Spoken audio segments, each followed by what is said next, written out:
शुभांगी झा अहाँ सबके गोर लागै छी। हम कविता प्रस्तुत करै छी। कविताक नाम है तिरंगा और लेखक छथि डॉक्टर अशोक कुमार मेहता जी। तिरंगा तिरंगा भारत के पहचान तिरंगा सागर सा पर्वत चोटी शान तिरंगा तिरंगा तिरंगा भारत के पहचान तिरंगा देश काला पात्र संग संग बदलत रहा स्वरूप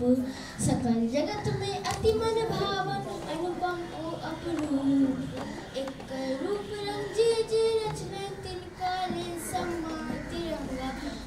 तिरंगा तिरंगा भारत के पहचान तिरंगा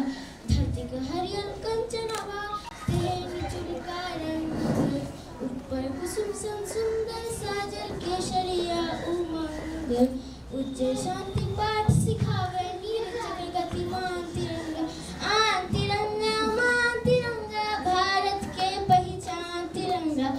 जफर कुंवर नमी आजाद भगत बिस्मिल्लाह धाप लाल बाल गोपाल शुभाशक तप त्यागो ताप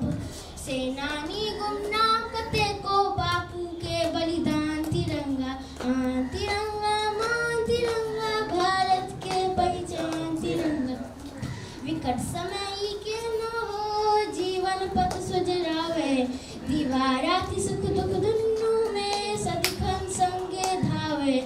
आजादी के अमृत उत्सव जनगण मन जय गान तिरंगा तिरंगा भारत के पहचान तिरंगा सागर सा पर